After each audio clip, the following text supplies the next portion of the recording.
Hi, my name is Winsley, and welcome to my Age of Wonders 4 video talking about how you can get this extremely powerful Mage Bane unit using the Eldritch Sovereign's Mage Bane ritual around turn 23, or at least I found I was able to unlock the ritual and have all the prerequisites I needed to actually cast it around turn 23, and we will be looking at that gameplay in this video to see how I was able to accomplish that. One of the more interesting things about this Mage Bane ritual is that you actually need a lot of prerequisites in order to make it a reality. In order to make the strategy that I covered 2 weeks ago a reality, you just needed a handful of buildings to get up to the Smith Guild and maybe a society trait or two to end up just printing out the legend rank units in your city. For this guy, you're going to need a lot of infrastructure like the Wizard's Towers to get up to the Wizard's Tower apex. That's going to require you to get, I think, Town Hall 2 and a handful of other buildings. Pretty much everything I have here was what I think you're going to need in order to make this reality. You may not need the vendor or the shrine or the mana obelisk, but I think in order to get the mana you need to get the apexes, that sounds pretty reasonable.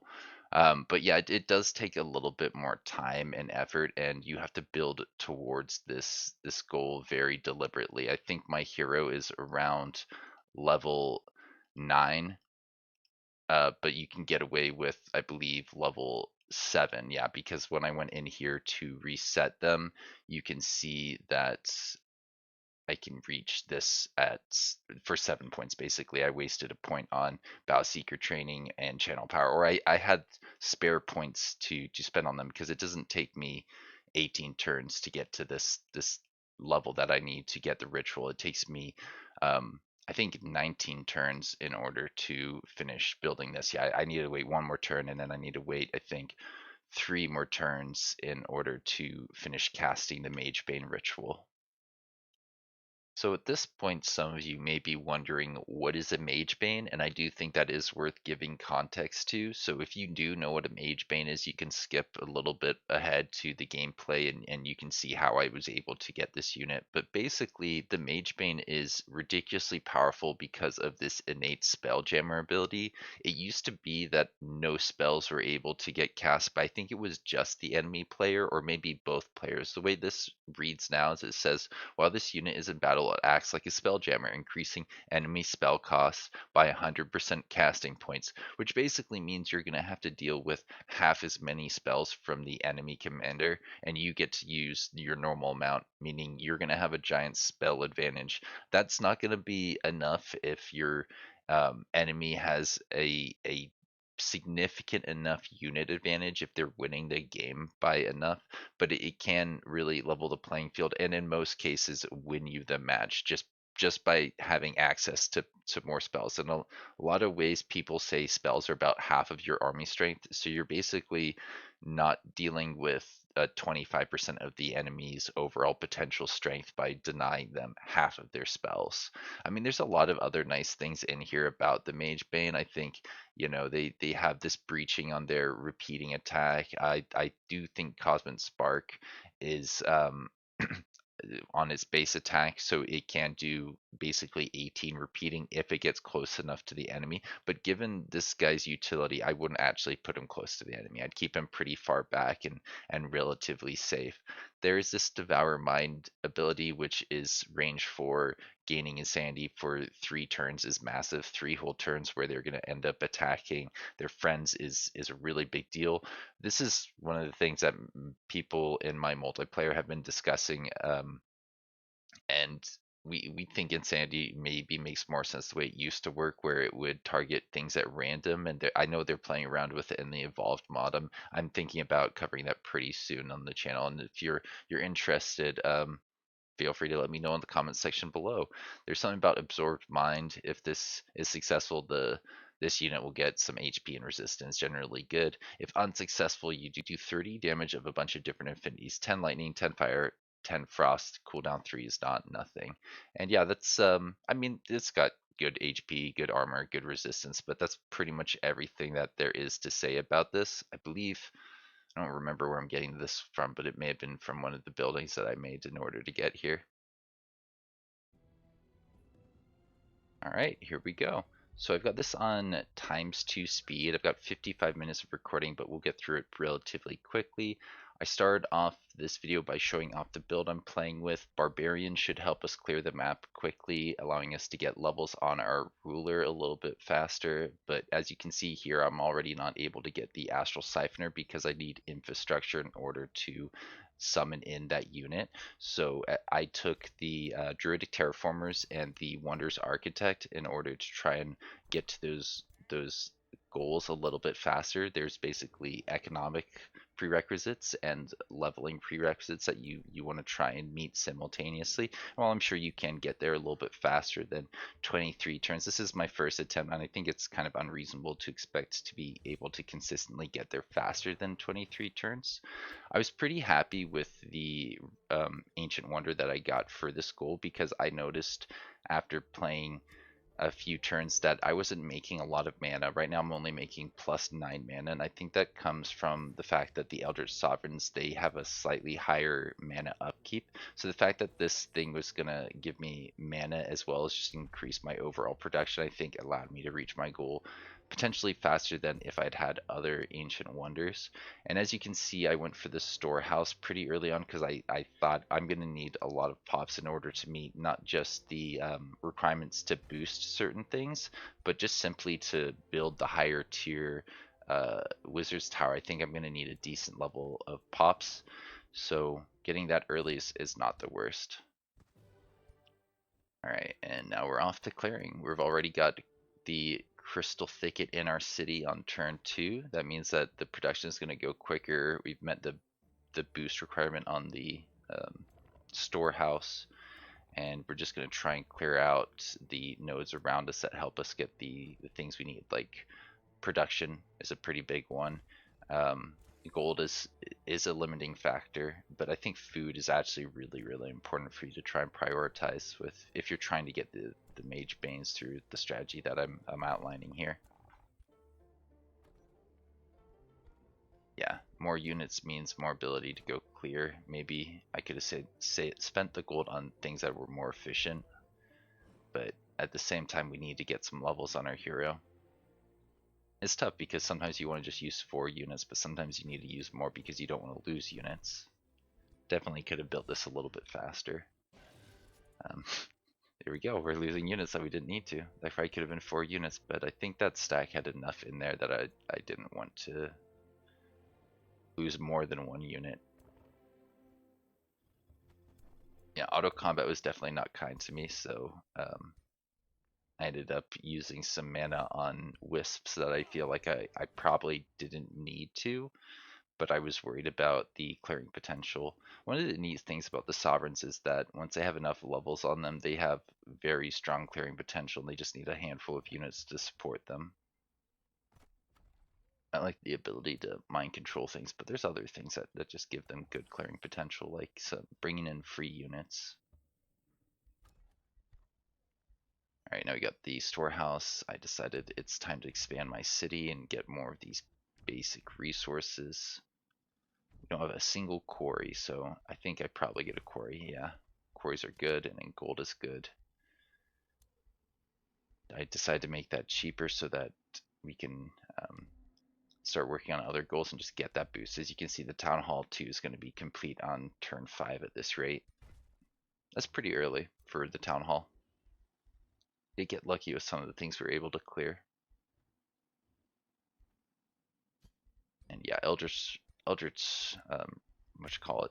The thing that gives you Imperium casting points influence is really strong.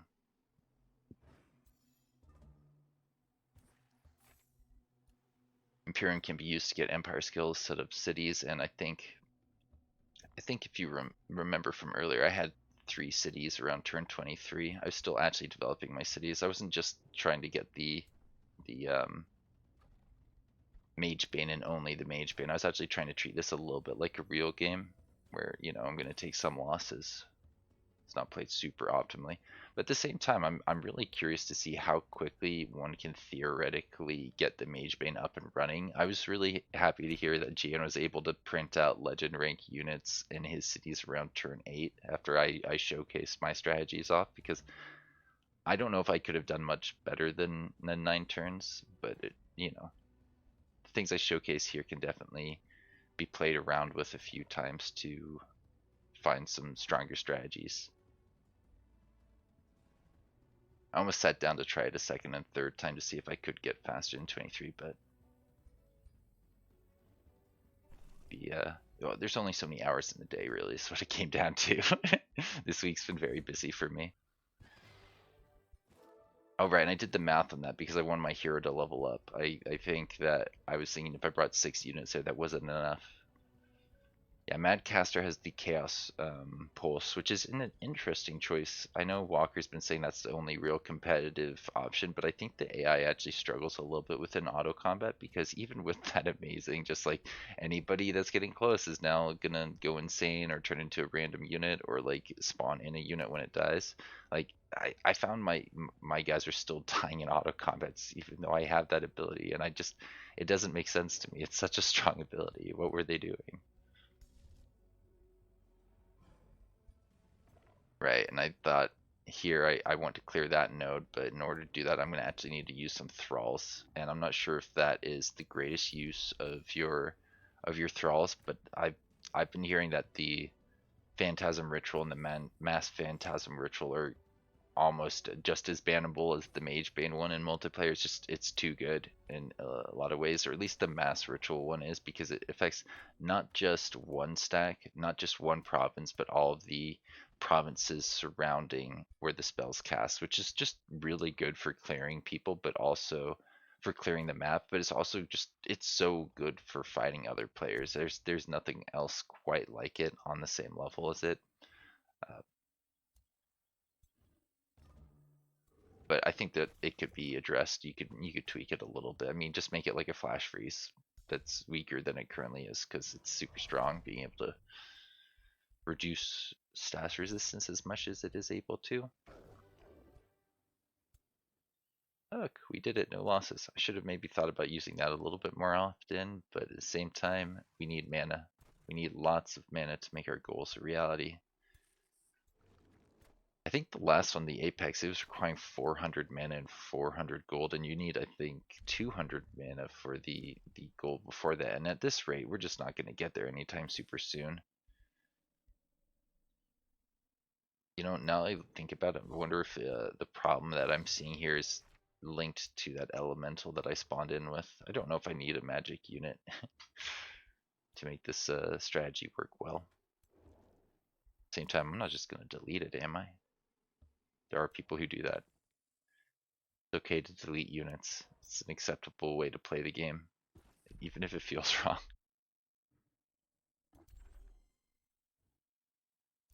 We got plenty of nodes to clear around here.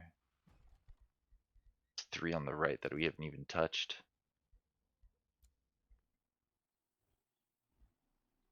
And I do think you do want to spend a bit of Imperium on expanding your city if this is the strategy you're going for, because you are going to need a lot of pops very quickly. Sure, there may be other ways to grow your city through just food growth, but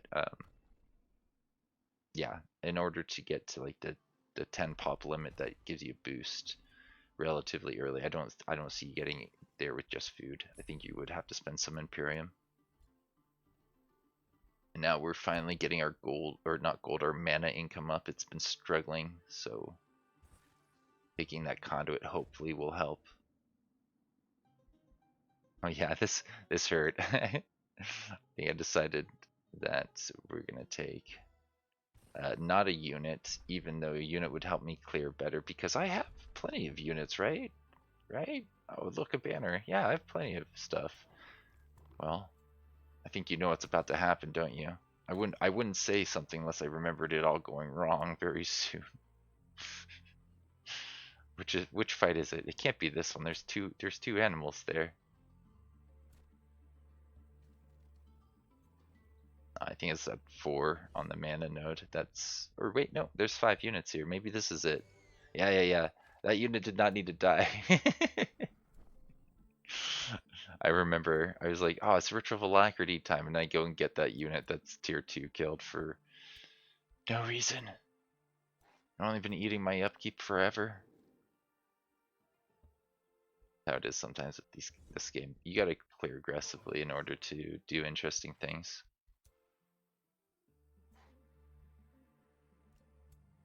See, level 6, we're pretty much at the level we need, and it's only turn 7.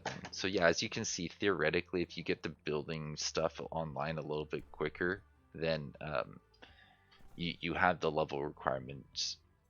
You can meet the level requirement relatively early, quite early on. I did, like you saw earlier, you did see me build a shrine and a vendor that I think you can get away without building, and a mana, what's it called? Monolith, maybe?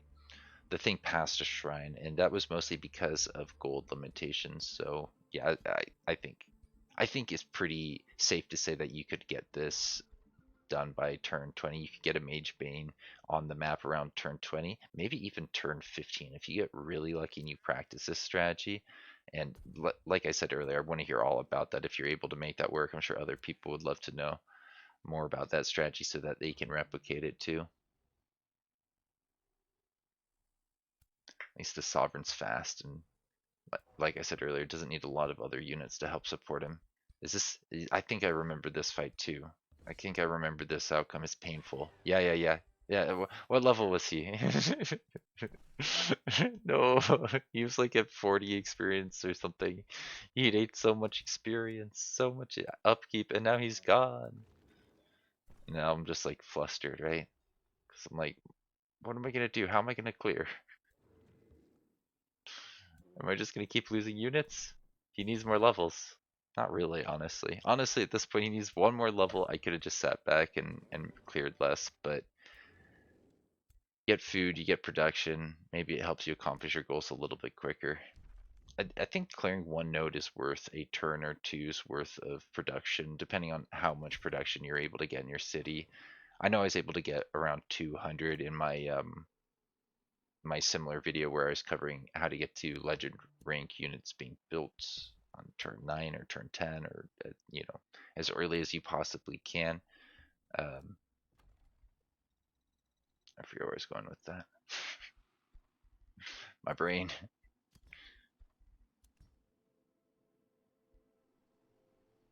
It's distracted by the fact that I keep grabbing things like conduits and considering mines. Not the most optimal place. Yeah, I think I was just saying how we can accomplish this faster. I don't know if we're ever gonna get out there. I think I remember that's just too far away from home, but at the time I was thinking that's got a banner.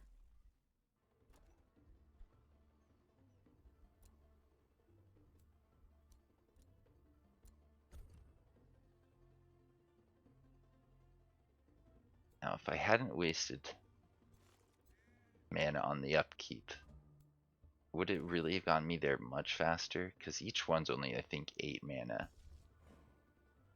Yeah, I was talking about how much you get for clearing nodes. Yeah, I was able to get 200. Now I'm back on track. I remember what I was saying. I was able to get 200 production in that city, but that was after a lot of investment and I think a little bit of luck on our Ancient Wonder combined with the ability to boost production with the Tome of Zeal. I think his fanatical workforce is very strong, and if I'd had that on turn 1, maybe I accomplished my goals a lot faster. Because it's something like plus 60 production. I don't know. I think the fact that you're going to need as much gold and mana in order to get all the infrastructure means that you can't kind of just skip past things with a lot of production.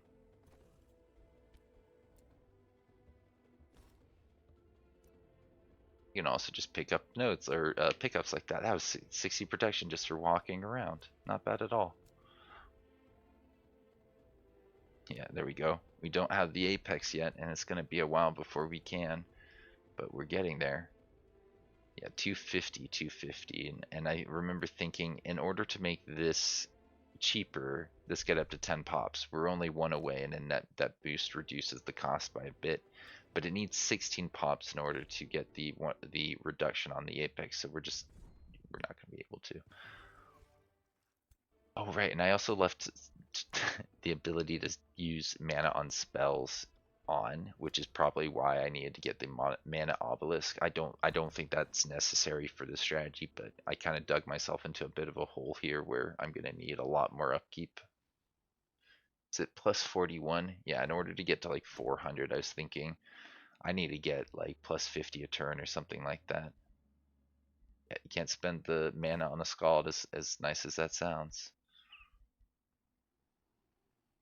There's a point here where I thought, did I waste the gold that I need in order to get this thing? And I got very lucky. I think it was like just able to get there by 10 gold or something.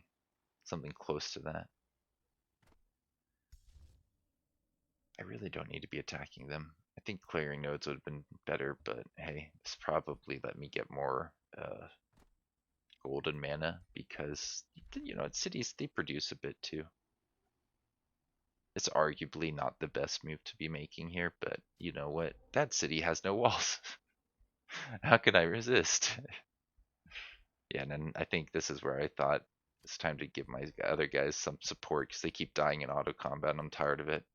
I'm tired of it. Oh yeah, this is why I bought a Wisp. You know what? Winning this fight is probably worth it. Kind of wish it killed a Wisp. But then I wouldn't have a unit to upkeep with, or rather to guard the city while it turns into mine.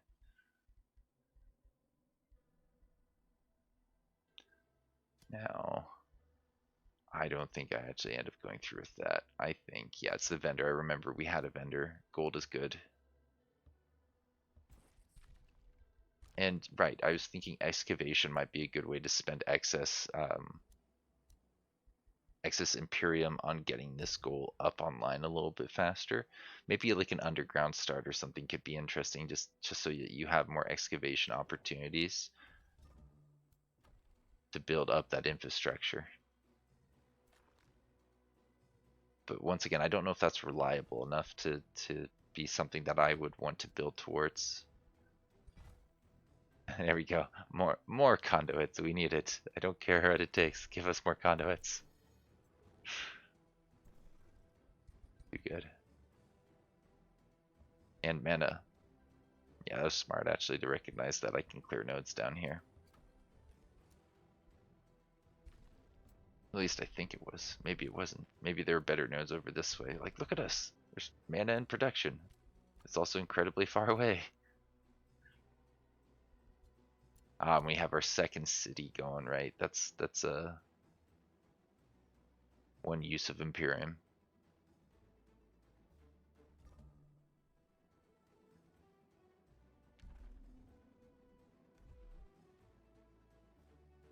Yeah, this is a pretty much a dead end south of us. I remember it's just the edge of the map basically, and that mana node was close enough that I could clear it. You know, scouting can be tricky sometimes. Sometimes you just see something, you got to take a bit of a risk and hope there's more nearby. You can tell though, that's water off to the right. That's there's nothing else to do other than this. We should maybe use the wisp and have everybody else run back. That node is scary. Ah, yes, yes. No, I forgot all about this. There's gold here. If we're gonna walk this way, let's get the gold. That's upkeep for this army for a few turns. It's like just like a free army, basically.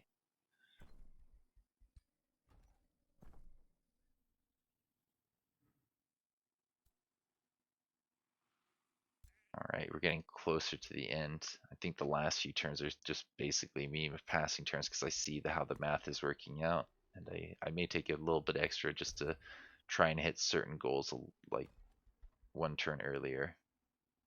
Yeah, I think it was when I needed 400 gold on the Apex. I was like, I'm not gonna make it. No, I wasted it. I wasted it on the Shrine because I think I need more mana, and I need it now because I'm only making plus 50 mana a turn versus 92 gold a turn. This is something I think free cities can help you with actually if you're friendly to them. That I think is actually worth taking into consideration. Never know if we're gonna get another good pickup. Scout about. You got this.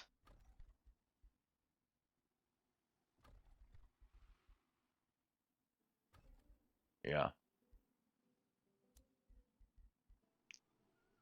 I agree with this decision. Well, maybe not entirely, actually. I thought I was going to be a forester. I really was like, I'm going to spend all the gold I need to get this mana thing now.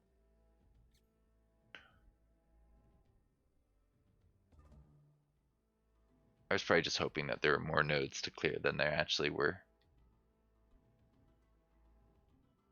Oh yeah, and a tavern. Tavern would help us keep our guys happier and produce more in the city, but I feel like we're actually doing okay with general production. They're a nice pickup.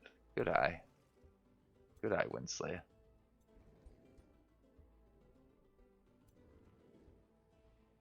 Alright, we gonna lose units? Uh, Good job, team. We did it. We're past that point. Yes, the gold I need. Glad I saw that. They're just running over to this node.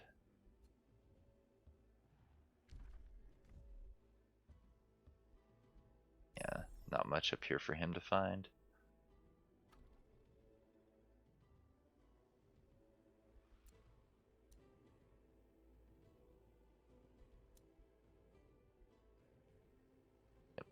Can't afford to rush because we need 400 gold on the following turn. Which, if you look there, it doesn't seem like we're gonna make it, right? Huzzah. Huzzah. Don't forget, unit, move in the correct direction. Ah, making me nervous. Yeah, that's not gonna be important for our goals. Pick that up and clear some nodes. And yeah, sure, it says 8 turns, but as you know by now, it doesn't take us 8 turns to build that. We're able to get some pickups, and I am considering the fact that we're going to need thralls. If you want to summon in a Mage Bane, you're going to need 10 whole thralls, which is not nothing. Even if you are clearing the map, you may end up using them on things like the Phantasm ritual that we saw earlier, or like the one that gives you these wisps. I mean, it's not bad. It means you don't have to spend mana on a summon or on the summoning spell. You do have to spend it on the upkeep. Can't believe it. There's a banner down on the bottom right. I completely ignored a banner in the top left. I completely ignored. I didn't need them. Honestly, in a multiplayer, they're a little bit far for me to consider my own. It's a bit greedy. 100 production. That's good. More nodes to clear.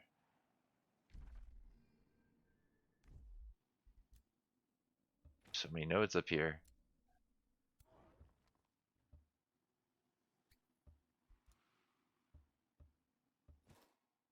Oh man, that's just lucky pickup after lucky pickup, isn't it? We're down to 7 turns. I don't think that actually picked off an extra turn, did it?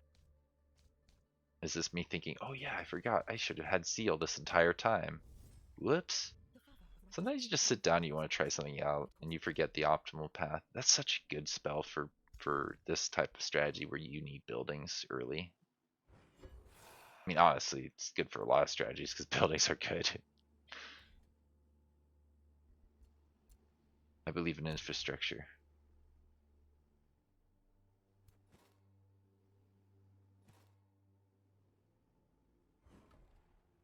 So the city's just constantly giving up population. Look, the king demands it, okay?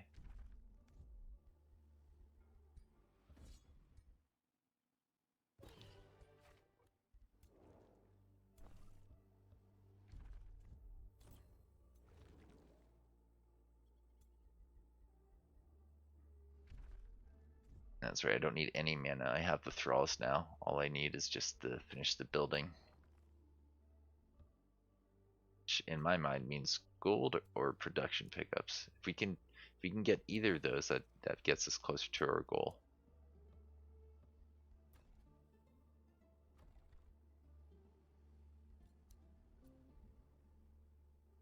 Yeah, like what else is useful here? Inspiring leader might have been not terrible, to be honest, given how important our income is to us.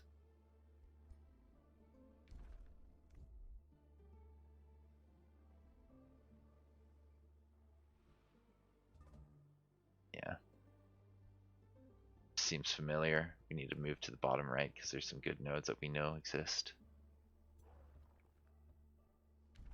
Yes, and there's some good nodes there. So we just need to, I think, power through these. And I said, I'm not going to take any fights I don't need to. Anything that's giving me gold or production, that's literally all I care about now. And there we go. There's 2 right there.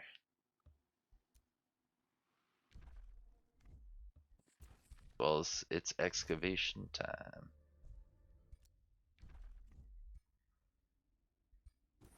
Is that a food? No, it's a production pickup. Oh, the luck is on my side. Can you believe this luck? I feel like I've gotten like 500 production off of just random pickups without a fight on it. It's probably closer to 200 or 300, but it's so much. The game knew. The game knew I needed this. Thank you, game. I appreciate it.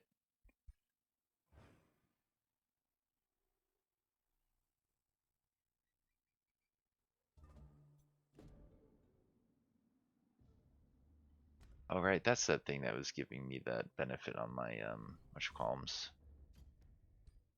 I should have I could have pathed this better so I didn't lose a unit, but hey, it's what's done is done.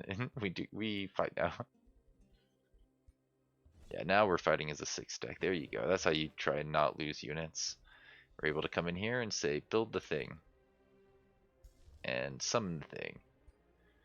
And pass the turn, because, like, what are you going to do now, right?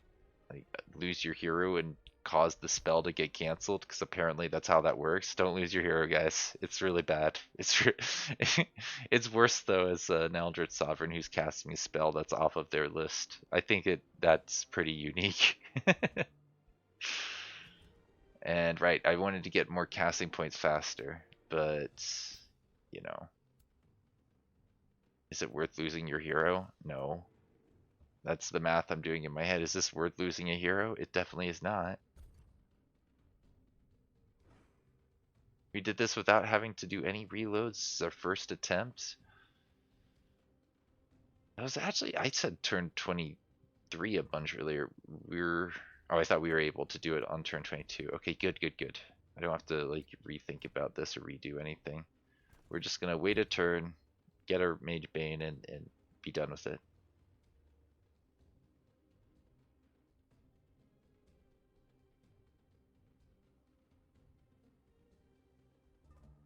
Yeah, I don't think we would have gotten 60 casting points off of completing that building, so it's just like not worth it.